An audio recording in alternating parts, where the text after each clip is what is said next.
Hello, welcome back to my beginner's guide to Black Powder. This is my 6th video in the series and we're focusing on the American Civil War rules for Black Powder inspired by the epic battles miniatures that just came out from Warlord Games. So today we're going to be looking at break tests, shaken units and broken brigades. So what's a break test? Break tests come up at various times during the battle and it's a test we're going to make to see if the unit will run away off the battlefield or stay and fight, and there's a couple of results in between where you may retire. When it comes up, if you take excess casualties from shooting, so in the shooting phase, so let's imagine this unit here, as you can see, it's on stamina 2, it takes another 2 hits in the shooting phase, it's now on 4. Being a regular unit, it's got a stamina rating of 3, so it's exceeded its stamina rating by 1, which case it would need to take a test. Once that test is passed, since it's shaken on 3, it will go back down to 3 and being shaken. So any excess hits above your stamina is discarded once the tests are made. If you are shaken whilst you are trying to charge an enemy unit, for example in closing fire, you will also take a test. So in this case again, unit's on 2. It only takes 1 going in on closing fire, but that's enough to shake it, so it would test then as well. If you're hit by artillery and take 1 hit on closing fire, regardless of your stamina rating, you'll also take a test as well. Other times you will take a test is if you're defeated in close combat. Also, if you draw close combat, but you are already shaken yourself, i.e. hit your stamina rating. And if a unit breaks, so for example, if this unit breaks, any units that could theoretically support that unit would test as well. So in this case, if that unit broke in the Confederate Brigade, this regiment and this regiment would also test to see if they broke. System is you're going to roll 2 dice and then you're going to consult the break test table. Which is, if you look in quick reference pages, it's page 197 in the rulebook. I've tried showing this on a previous video and it didn't work that well, so I'll talk you through it. First column of the table is dice roll. So you're going to roll 2 dice, and you're going to apply some modifiers. Modifiers is -1 for each excess casualty, -1 if you're disordered, and -1 if you suffered casualties from artillery from the excess hits, or if you're shaken during closing fire. The second column is combat type, whether you took it in shooting or hand-to-hand. Note the closing fire test is taken as if you were in hand-to-hand.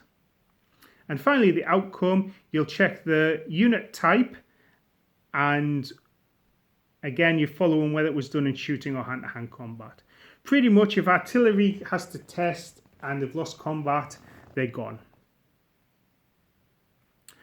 Okay, so what I've done is set up the Confederate Brigade attacking a Union regiment to show you what this looks like in practice. Confederate regiment, this is going to be the one that charges. Union regiments on 2 stamina, Confederate is taking 1 stamina. I'm going to assume the command tests have been passed so the Confederate unit can charge in.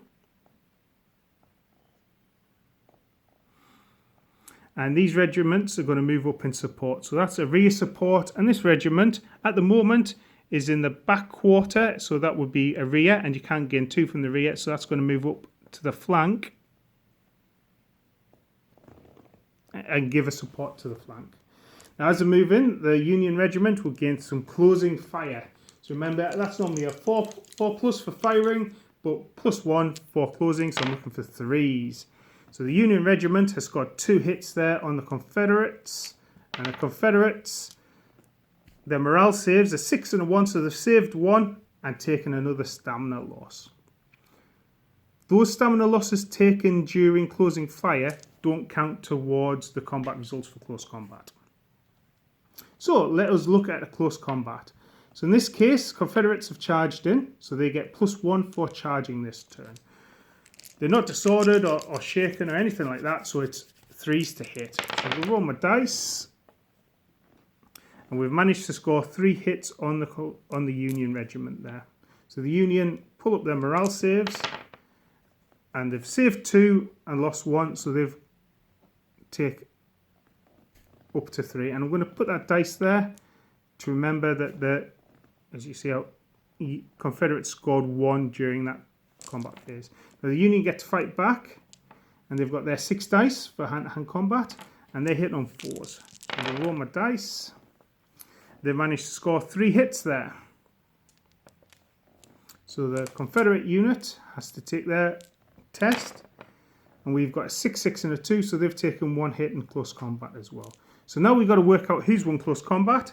So the Union have scored 1. Okay, they scored 1 hit on the Confederates, and they've got no support. Now the Confederates scored 1 hit, plus they've got 1 in support, so they've scored 3.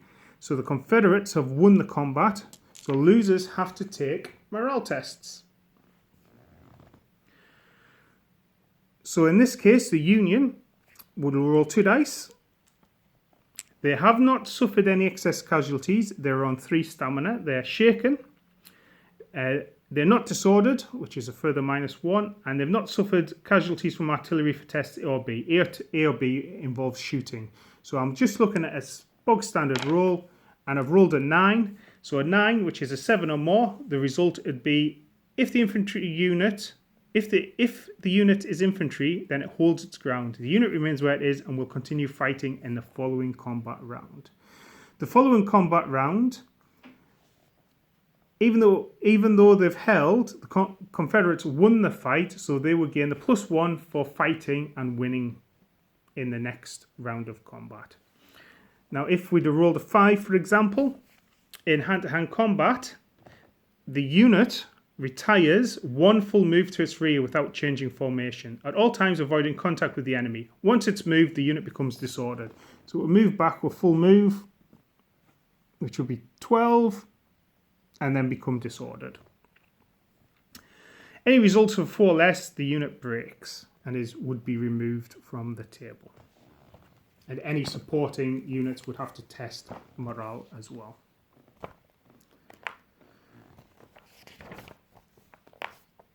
Okay, so mentioned shaken units before. Remember shaken units, any units which have reached its stamina rating. So in this case, a regular unit has a stamina of 3. So stamina units, as a reminder, -1 to hit when shooting, -1 to hit in hand-to-hand combat.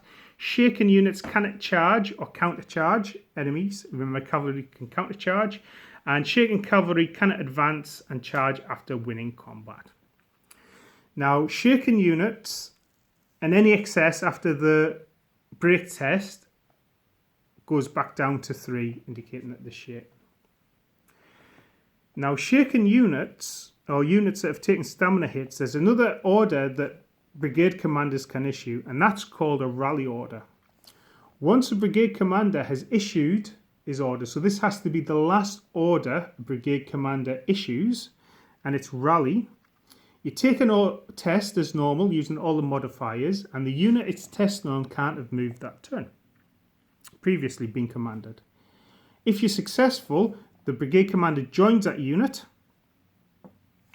then you will reduce the stamina by 1. So in this case, at 3 will become a 2. If it was on 2, it will become a 1. Now, the thing you can't do is remove the last stamina point. So as I've said in previous videos, the Glory Hallelujah rules adapt Black Powder to make it feel more like the firing lines forming, and you're managing the units in the firing line. As units become more stamina hits, you might want to pull them out the line so they're supporting and push fresher units in. And this brigade order rally allows that unit to then start to recover stamina losses. There is an American Civil War rule for Glory Hallelujah called whipped, which means if you break from shooting, then you've got a chance to stay on the field. You're going to retire from the enemy. You can't advance. If the enemy comes close to you, you're going to fall back. You can't charge. If you're shaken or disordered, it won't be recovered. You're considered lost for brigade morale, and you're -1 command penalty, stamina, shooting hand to hand. But you are still on the field, and you might get a bit of long range shooting in. and that is a specific American Civil War rule. And that represents a lot of time units might fall out the line of battle, but still kind of hang around a bit before they were fully driven off from the field. The other thing I was going to talk about in this video is disorder. So disorder, if your 6 is to hit in close in shooting, or as a result of a break test, saying you're disordered in hand-to-hand combat, you're disordered. So when we're disordered, I will turn around the command stand to indicate the unit's disordered. So remember, when you're disordered, you're -1 for break tests, and you suffer other penalties throughout the game. So for example, hand-to-hand combat, you're -1 if you are disordered. At the end of the turn, if you're not engaged in hand-to-hand combat and you haven't taken a disorderly retreat that turn, then you are automatically undisordered at the end of your turn, and you just simply flip your unit around. So disorder, consider disorder temporary setbacks. Okay, brigade morale. So brigades, like your units, like your regiments, will have morale effect in them. If half or more of the regiments in your brigade are destroyed, shaken, or generally left the table, unless part of an objective, then your brigade is counted as being broken. You always round up. So 3 regiments in the brigade, 2 regiments would have to be shaken or removed before the brigade was broken. If it's a 2-unit brigade, then both units have to be shaken or removed. Artillery are not counted towards that unless at the start of the game there was more artillery units than regular units. Now broken brigades cannot receive orders or use initiative and must retire broken, which means during the movement phase they will take 1 move back towards the enemy, away from the enemy, whilst facing the enemy. Can't restore disorder, and shaken units cannot be rallied. So once your brigade's broken, it's going to make its way off the table. Now once an army has half its brigades broken, the army's counted as broken. It's basically the end, and the rules suggest you kind of look at the objectives and work out who's won from that point forward. So there we have it. Today we have covered break tests, shaken units, disordered units, and broken brigades.